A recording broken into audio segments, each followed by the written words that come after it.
믿음이냐 행위냐는 제목으로 준비했습니다. 야고보서 2장 14절을 찾아 읽겠습니다. 나의 형제들아, 만일 누가 믿음을 가지고 있다 하면서 행함이 없다면 무슨 유익이 있겠느냐? 믿음이 그를 구원할 수 있겠느냐? 한 절만 읽겠습니다. 사람들이 이 부분에 대해서 논쟁도 많이 했죠. 아직도 잘 해결이 안 됐습니다. 바로 본론으로 들어가겠습니다. 우리가 받는 은혜는 값없는 선물로서의 은혜입니다. 믿음으로 그 은혜를 받아서 구원을 받는 것이죠. 사도 바울은 행함 없이 믿음으로 얻는 구원을 선포하였습니다. 에베소서 2장 8절과 9절에 보시면 너희가 믿음으로 말미암아 은혜로 구원을 받았으니 이것은 너희에게서 난 것이 아니요 하나님의 선물이다. 선물하면 떠오르는 이미지가 있죠. 누구한테 주어요? 자녀들에게 선물을 주죠.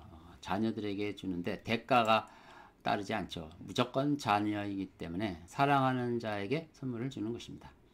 그래서 이 믿음으로 얻는 구원은 선물로서의 의미를 갖고 있다. 행위에서 난 것이 아니니 아무도 자랑하지 못하게 하려 함이니라. 사도 요한은 믿는 자에게 영생을 주는 하나님의 그 근거는 하나님의 사랑이었다라고 말합니다. 요한복음 3장 16절에 하나님께서 세상을 이처럼 사랑하셔서 독생자를 주셨으니 이는 그를 믿는 사람은 누구든지 멸망하지 않고 영생을 얻게 하려 하심이라. 이것을 요약을 하면요, 구원은 오직 믿음으로 얻는 겁니다. 오직 믿음이에요. 이것은 하나님의 사랑의 선물이다. 이렇게 해서 우리가 구원 얻는 믿음 살펴봤습니다. 근데 오늘 본문 야고보서는 전혀 다른 것 같이 말하는 것 같죠. 행함이 없는 믿음은 죽은 믿음이다. 행함이 따르지 않는 믿음은 죽은 것이라고 선포하는 것입니다. 본문을 또 살펴보겠습니다. 야고보서 2장 14절, 18절 그리고 21, 22 이렇게 발췌해서 써놨는데 보겠습니다. 나의 형제들아, 만일 누가 믿음을 가지고 있다 하면서 행함이 없다면 무슨 유익이 없냐. 행함의 유익을 얘기하죠. 믿음이 그를 구원할 수 있겠느냐. 그러면 어떤 사람이 말하기를 내게는 믿음이 있으나 내게는 행함이 있으니 행함이 없는 내 믿음을 내게 보이라. 그러면 내가 행함으로 내 믿음을 너에게 보이리라. 믿음의 가시화 보이게 하는 믿음이죠. 믿음이 어떻게 그 행함과 더불어 작용하였으며 믿음이 행함으로 온전케 되었음을 내가 보느냐. 믿음이 행함으로 온전케 되었다고 말합니다. 이제 너희가 알거니와 사람이 행함으로써 의롭게 되는 것이요 믿음으로만 되는 것이 아니니라. 행함과 믿음이 동시에 있어야 된다고 여기는 말하죠. 이것은 어떻게 보면은 오직 믿음으로 은혜를 받는다는 은혜의 복음을 부정하는 것처럼 보이지만 그게 아니고요. 소위 믿는 자가 위선자처럼 사는 것을 말하는 것입니다. 자, 좀 더 깊이 들어가겠습니다. 본문에 행함이 어떤 유익을 준다. 분명히 뭔가 행함은 유익을 줘요. 근데 어디에 유익을 주느냐가 중요해요. 어떤 유익이냐. 그것은 그의 행함으로 그의 믿음이 신실하다는 인증을 해주기 때문에 그것이 행함이 유익한 것이에요. 믿는 자가 어떤 행동을 하는데 그것은 그 행함이 그 사람의 믿음을 평가해 주는 것이기 때문에 그 믿음은 귀한 거예요. 그 믿음은 곧 하나님의 은혜를 받을 수 있는 통로이는데 그러니까 그 믿음이 핵심이잖아요. 그 믿음이 정말 가짜가 돼서는 안 되는데 그 행함이 진실성을 보태주기 때문에 그것이 유익한 것이다 라고 말하는 것이죠. 그런데 행함하니까 우리는 자꾸 이 언어에 자꾸 혼돈을 해요. 잘못 이해하는 행함의 유익.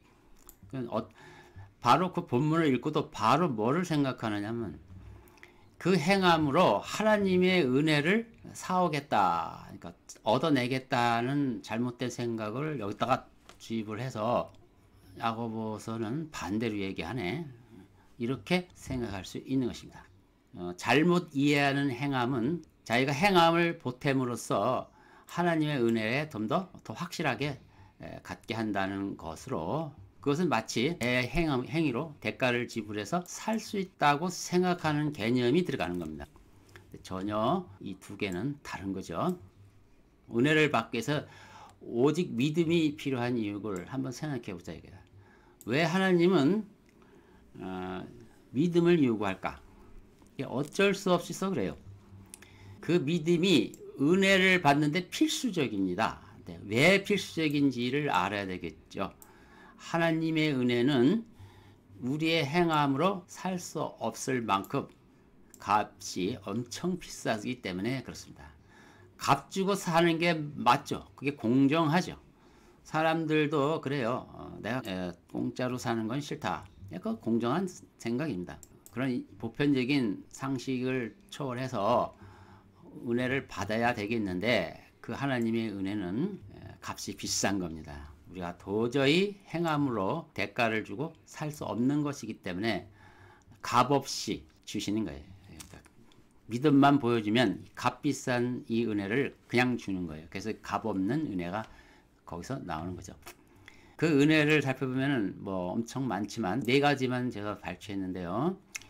우리가 죄인이기 때문에 하나님의 영원한 심판을 받죠. 그로부터 해방받는 게, 쉽게 얘기하면 사형 언도를 받았다 칩시다. 근데 그것을 속량하기 위해서는 글쎄요, 나라를 정복해서 뒤집어 버리면 해방될까? 도저히 이건 안 되는 건데, 돈 준다 그래서 사형수가 뭐 무기징역으로 바뀌나요? 그거 안 되잖아요.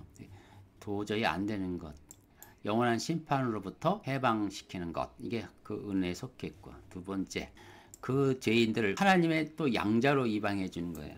로얄 패밀리, 그 은혜 안에 포함되어 있어요.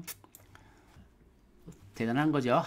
천사들도 부러워하는 그 양자, 하나님의 아들로 입양, 이 법적 용어예요.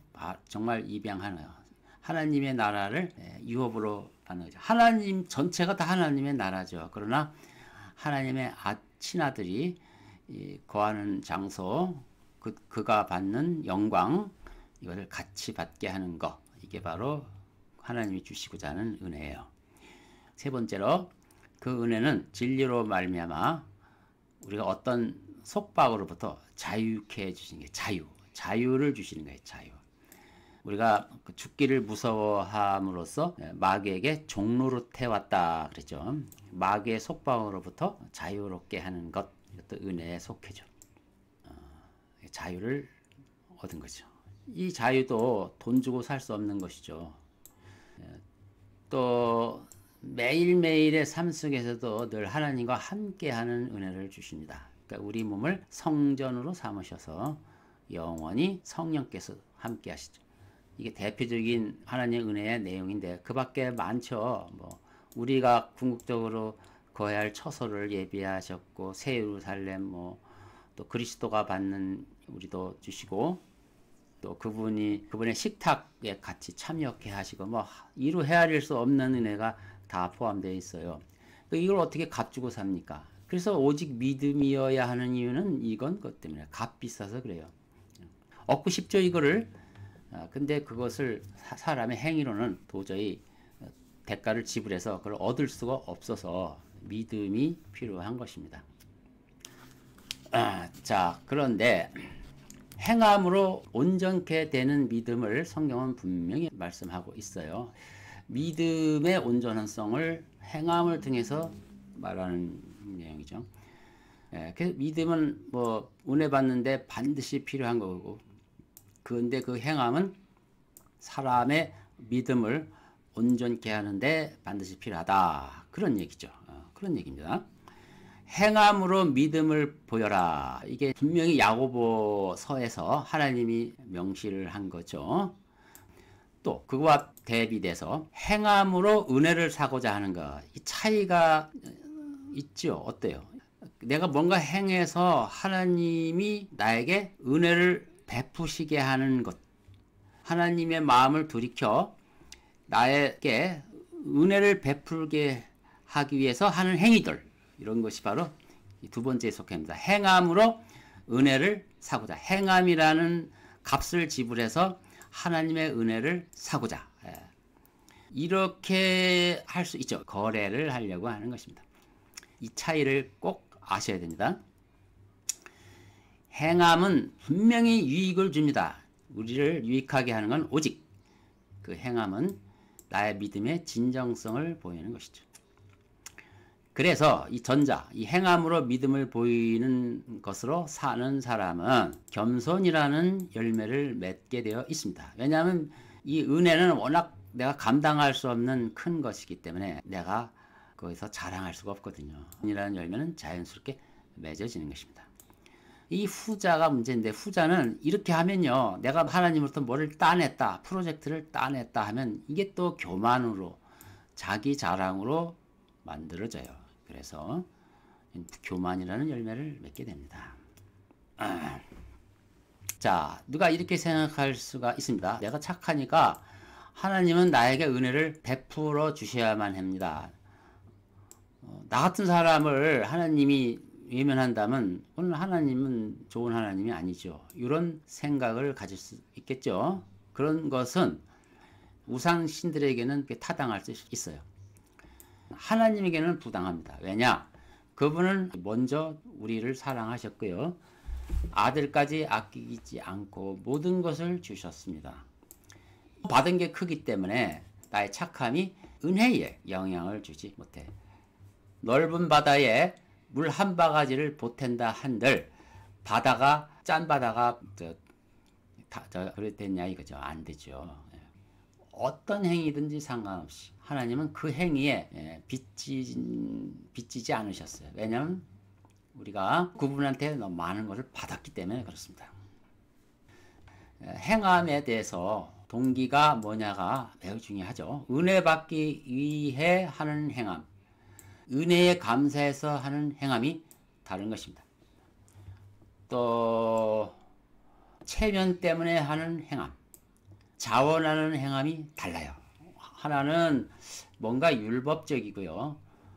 다른 하나는 은혜에 보답하는 마음으로 하는 것이고, 이게 다른 거예요. 이 차이를 신앙생활 오래 했는데도 아직도 못 알아듣는 사람들이 많이 있어요. 한번 행함에 대한 개념이 이렇게 두 가지로 나타난다는 사실을 깊이 생각하시기 바랍니다. 같은 맥락으로, 자, 구약 성도들은 어떻게 신앙생활을 했을까 한번 생각해 봅시다. 결론부터 말씀을 드리면 그들도 하나님에 대한 사랑, 이스라엘 백성들이 하나님의 사랑을 몰랐을까요? 다 알았어요. 넘치는 사랑을 너무너무 잘 알았습니다. 하나님에 대한 사랑을 알고 거기에 대해서 감사를 표현했고 신실함으로 반응하며 살았습니다. 이게 정상이에요. 정상적인 구약 성도 사람들은 하나님의 사랑을 알고 거기에 감사한 마음으로 신실하게 하나님이 시키는 일을 행한 거예요. 은혜에 대한 반응으로 그게 행한 거죠. 그것은 행위를 통해서 하나님의 은혜를 얻어내는 방식과는 전혀 다르죠. 이방인들은 이런 식으로 했어요. 자기들이 열심히 노력을 해서 신을 감동시키는, 지성을 다하면 하늘이 감동한다는 식으로 했고, 이스라엘 백성들은 그렇게 했다가는 하나님의 저주를 받아요. 그건 아니고요. 이렇게 했어요. 하나님이 먼저 사랑해 주셨고 거기에 대해 감사하는 반응으로 열심히 살았죠. 하나님께서 이스라엘 조상 아브라함과 관계를 처음 맺었을 때 어떻게 하셨어요? 하나님이 아브라함과 처음 만났을 때 아브라함이 요청한 게 아니고요. 그분이 먼저 찾아오셨어요. 이게 은혜죠. 먼저 찾아오셨고 또 값없는 은혜, 즉 아브라함에게 은혜, 약속을 아브라함에게 한 언약이죠. 그걸 베푸셨어요. 아브라함은 아무것도 한 게 없는데 오늘날 찾아오셔서 너에게 베풀리라. 너는 모든 민족의 아비가 되리라. 뭐 이렇게 은혜를 내려주신 거예요. 무조건 은혜죠. 그리고 그 아브라함 후손들도 이 은혜에 동참하겠다는 말씀까지 같이 함으로써 아브라함 후손들은 대대로 이 값없는 은혜를 전파하며 살았어요. 이게 핵심이었어요. 구약 성도들은 어떻게 행하였느냐? 값없는 은혜를 신앙의 중심에 두고 그것대로 살았어요. 시편과 전도서를 읽어보면요, 그들의 개인적인 신앙 고백이 나오는데 하나님의 놀라운 은혜에 대한 아름다운 고백으로 가득 차여 있습니다. 이렇게 보면 신학 성도들과 질적 차이가 전혀 없습니다. 그 자손들에게 하나님이 명령한 의식이 하나 있었는데 그게 할례였습니다. 할례를 좀 생각해 보겠습니다. 할례는 언약 백성임을 그들이 고백하는 것입니다. 우리는 하나님의 언약으로 살아가는 백성입니다를 고백하는 거예요. 그런 거예요. 그 표적이에요. 표식이에요. 그래서 만약에 할례를 거부하는 것은 하나님의 은혜를 내가 거부하는 걸로 받아들여지는 겁니다.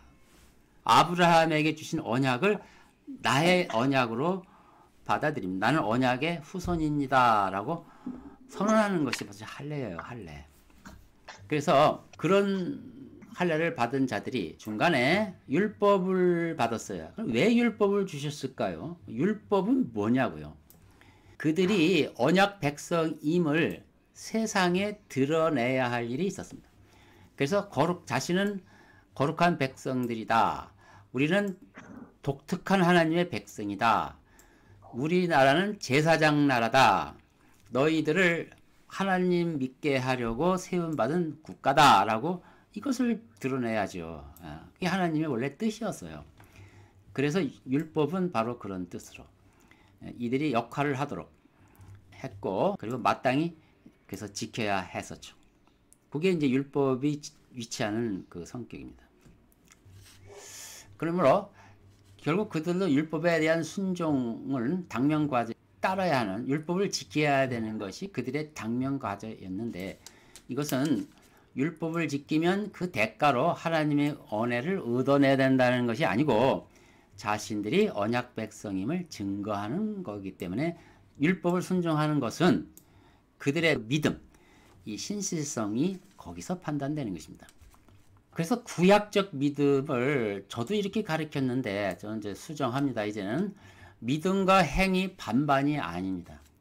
구약 성도들이 행위와 믿음이 반반 섞어서 한 것으로 그들은 구원받았다는 것은 완전히 잘못된 해석입니다. 자, 이런 해석들이 복음주의에서 많이들 있었는데 왜 그런 일이 있었을까요? 로마서 3장에 보면 바울이 율법의 행위와 대비하여 믿음을 설명하는 내용이 나와요. 거기에 그 율법의 행위라는 표현을 확대 적용한 것입니다. 구약 성도들이 율법을 행함으로 의롭게 되려고 한 거구나 라고 오해를 했던 거예요. 근데 바울은 거기까지 나간 게 아니에요. 그 표현한 것은 구약은 믿음 반 행위 반을 요구됐다고 말하려고 그 말을 쓴 게 아니라는 거죠. 그건 단지 믿음으로만 은혜를 받아야 된다는 것을 설명하기 위해서 한 것이다. 로마서 3장 20절, 그러므로 율법의 행위로는 그분 앞에 의롭게 될 육체가 없나니 이는 율법을 통해서는 죄의 깨달음이니라. 이렇게 말해요. 율법으로 죄를 깨닫는 것. 의롭게 되는 것은 은혜로만 의롭게 되는 건데 안 되는 거죠. 그리고 바울은 계속해서 그 믿음의 기초를 설명함에 있어서 아브라함과 다윗을 인용해서 은혜를 설명했어요. 아브라함은 어떻게 사는 사람이에요? 하나님의 은혜로 전적으로 사는 사람이죠. 은혜의 아버지죠. 믿음의 조상. 다윗도 어떻게 사는 거예요? 이분도 하나님의 은혜로 사는 대표적인 인물이었습니다. 그래서 다윗이 얼마나 하나님의 은혜에 대해서 잘 알았느냐면요, 로마서 4장 6절에 나와요. 행함이 없어도 하나님께서 의롭다고 여기시는 사람의 복에 관하여 다윗이 이렇게 말했다. 다윗도 말하기를 죄악들이 용서받고 죄들이 가려진 사람들은 복이 있고 주께서 죄를 인정하지 아니하실 사람은 복이 있도다. 이게 하나님의 값없는 은혜를 말씀하는 거잖아요. 다윗도 그걸 알았어요. 구약시대의 율법을 가지고 있는 그 시대에도 다윗도 하나님의 이 전적인 은혜를 이해하는데 전혀 어려움이 있다 없다 없었어요. 그래서 신약시대의 이방인들에게 하나님의 은혜를 설명하는데 사례로 다윗이 인용이 될 정도였습니다. 구약 성도의 율법에 대한 순종은 하나님의 은혜에 신실하게 반응하는 차원이었고요. 이것은 하나님의 사랑의 응답. 여러분 선지서 읽어보십시오. 호세아 선지서를 읽어보십시오. 내내 무슨 얘기야? 사랑 이야기잖아요. 하나님의 사랑을 배신했다. 너희들이 이렇게 했다. 저렇게 했다. 읽어보십시오. 얼마나 거기는 은혜의 그 스토리가 나오는지요. 재판관기를 읽어보십시오. 재판관기도 그 참 제멋대로 이렇게 나가는 그 민족을 대가로 했다면 그 사람들은 벌써 다 없어졌어야 되는데 계속 선지자를 보내시잖아요. 은혜로 계속 오래 참고 끝까지 사랑해 주시잖아요. 그 모범이 얘가 보이잖아요. 그래서 그들이 왜 징계를 받았느냐 하면 하나님의 사랑에 대한 응답으로 뭐 율법을 지킨 게 아니고 그 율법을 지켜서 뭘 얻어내려고 하니까 그러니까 자기 의도대로 안 하시니까 그러니까 또 이러잖아요. 그 관계가 계속 되잖아요. 그러니까 오해를 하는 거죠.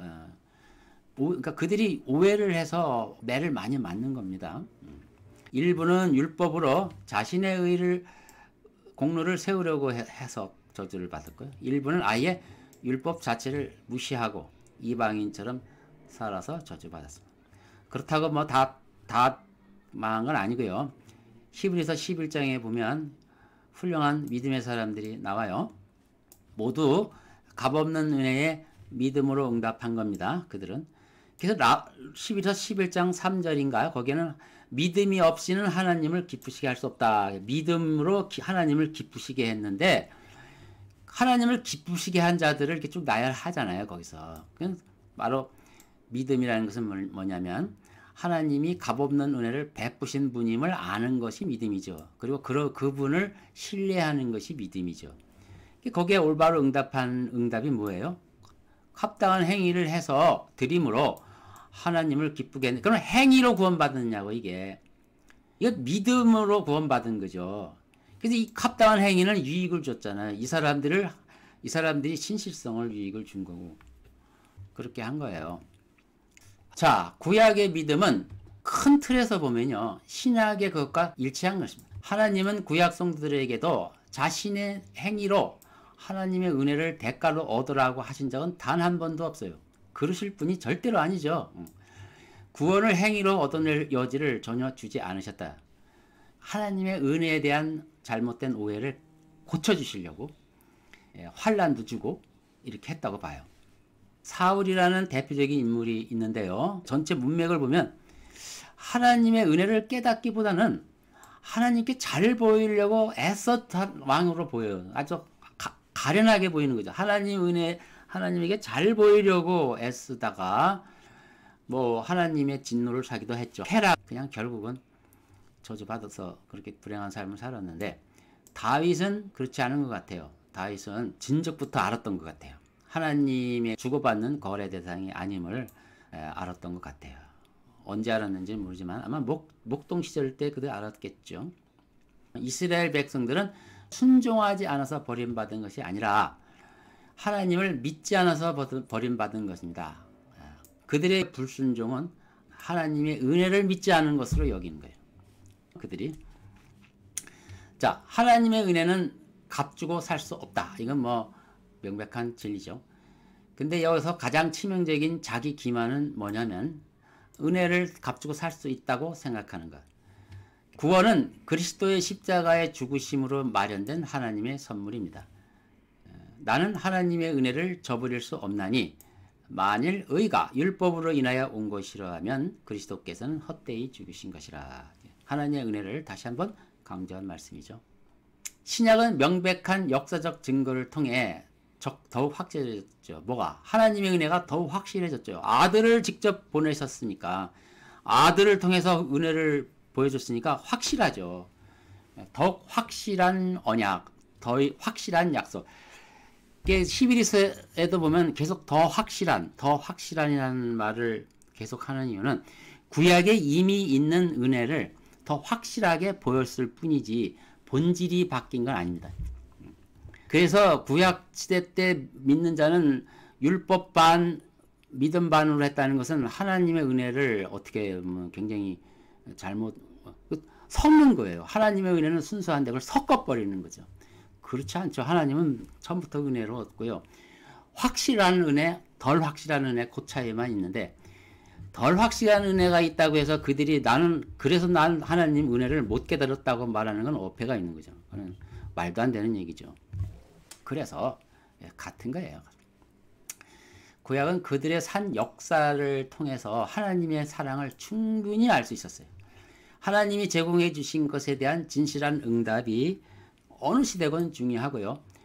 다 공통적인 과제입니다. 바리새인은 이 문제에 실족한 것입니다. 로마서 10장 3절에 보면 이는 그들이 하나님의 의를 모르고 즉 하나님의 은혜를 모른다는 뜻이죠. 자기들의 의를 내세우려 함으로 그러니까 행위로서 은혜를 살려고 하는 거죠. 그래서 하나님의 의에 복종치 아니하서 그러니까 하나님의 은혜를 거절한 것이죠. 이렇게 된 것입니다. 구약 시통도의 그런 믿음의 내용은 뭡니까? 앞으로 오실 메시아를 상상하고 그 믿음을 가졌나요? 그거는 오류가 있는 것 같아요. 오실 예수를 믿음으로 대상을 잡았나요?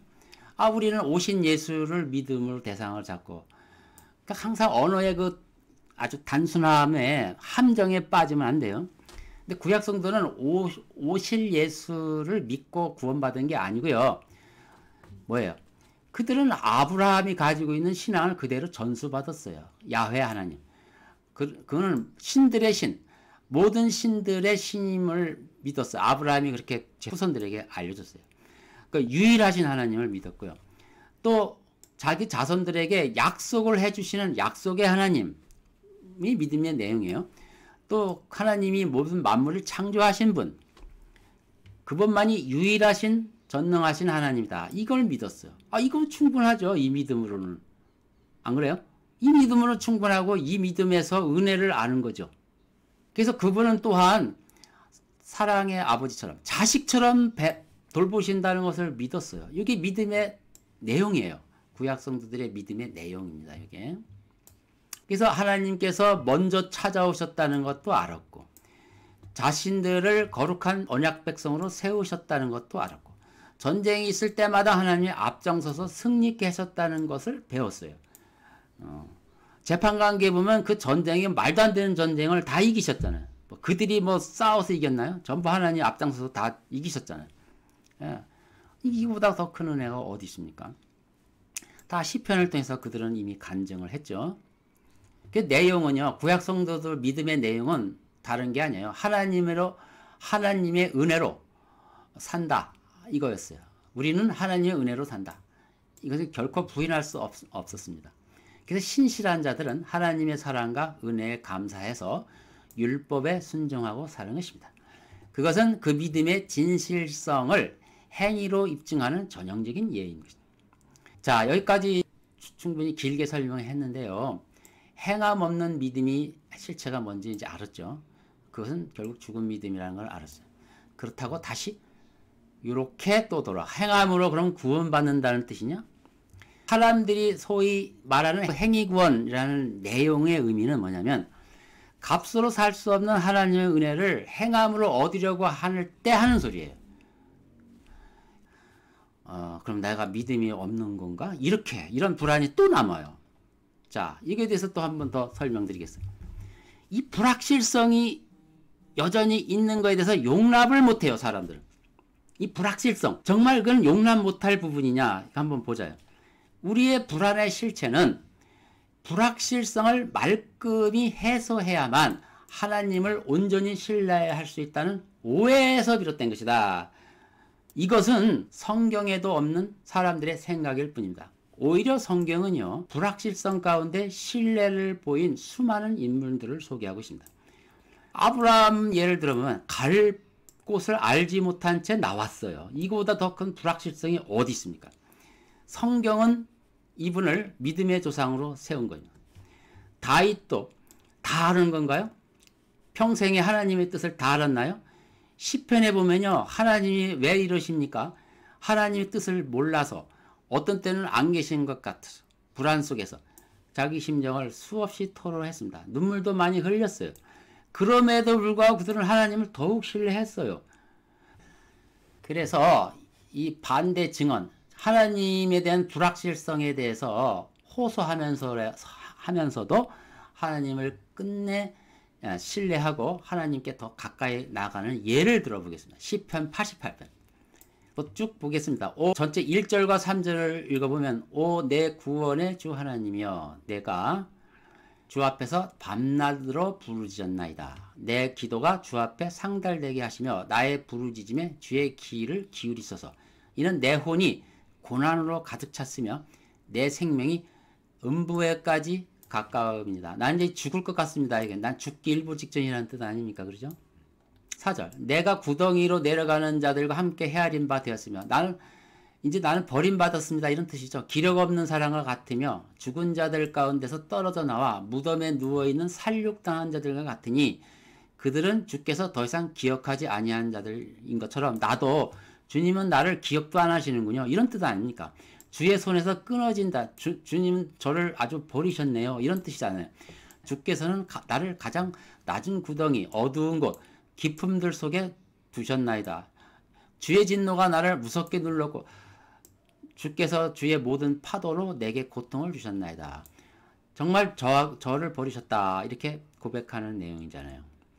8절도 보면 주께서는 나의 아는 자들을 나로부터 친구들도 멀리한다. 이가 친구들로부터 버림받았다는 뜻이죠. 나로 그들에게 가증함이 되게 하셨으니 내가 갇혀있어 나갈 수 없나이다. 집에도 못 나갑니다. 저는 이런 뜻이죠. 내 눈이 고통으로 신음하오니 주여 내가 날마다 주를 불렀으며 그럼에도 불구하고 나는 날마다 주를 찾는 거예요. 내 두 손을 주께 뻗쳤나이다. 나는 이렇게 주님께 손을 뻗치는데 주님은 나를 많이 버리셨네요. 이 당신 책임이다. 이렇게 말하는 거죠.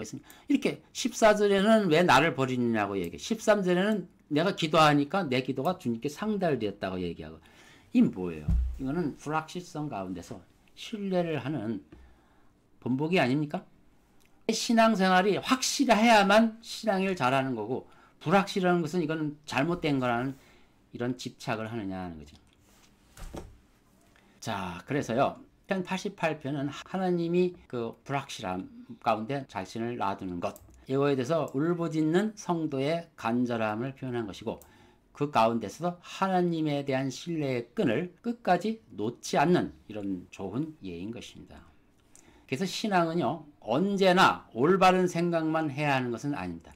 그래서 이 올바른 생각의 집착도 부작용을 낳습니다. 올바른 생각의 집착에 상당히 고생을 많이 한 사람이 있어요. 올바른 생각에 대한 집착, 많은 부작용을 낳고요. 이런 집착은 신앙생활을 위축시켜버려요. 제가 책에서 인용한 겁니다. 확신의 죄라고 하는 책이 있는데요. 피터 엔즈가 지었고 아주 좋은 말이라서 제가 그대로 인용합니다. 이런 집착은 신앙생활을 우리 자신과 다른 사람들을 살피는 보초, 근무 정도로 축소해버린다. 이 부당한 생각을 막기 위해 성벽을 서성이고 지평선을 살피는 연중무휴 보초 근무에 너무 집중한 나머지 연회장에 들어와 만찬을 즐길 틈이 없다. 하나님의 은혜의 풍성한 은혜를 깊이 생각하고 감사할 여가가 없다 이거죠. 중요한 거는 언제나 우리가 믿는 확신은 틀릴 수 있다는 전제가 있어야 돼요. 근데 이게 일치시켰을 때 그 확신은 죄를 낳습니다. 자, 우리가 죽기 살기로 올바른 생각을 붙들고 있을 때 그것을 놓으면 하나님을 놓는 것이라고 여기고 놓지 않으려고 할 때 손에 쥔 것을 놓고 앞으로 나가야 한다는 것을 알면서도 우리 입장을 고수하며 고집스럽게 자리를 지킬 때 그런 순간에 우리는 하나님보다 자신의 생각을 신뢰하는 것이다. 확신에 목매이는 것은 그것이 두려움에 근거하고 하나님을 우리의 마음속 형상으로 한정시키기 때문에, 그러니까 그렇기 때문에 죄라는 거죠. 하나님은 상자 안에 갇혀 있기를 원치 않는다. 우리 이해 속에 갇혀 있기를 원치 않는다. 이죠. 성경을 통한 하나님과의 교제는 여러 요인들로 인해서 많은 불확실성이 존재합니다. 등장한 인물들은 불확실성을 끌어안은 채로 하나님을 향한 신뢰의 끈을 놓지 않고 그 길을 갔어요. 자, 전도서 7장 보겠습니다. 번영의 날에는 기뻐하고 역경의 날에는 생각할지니 하나님께서 또한 이것과 저것을 병행하게 하셔서 사람으로 그의 뒤에 있을 일들을 알 수 없게 하셨습니다.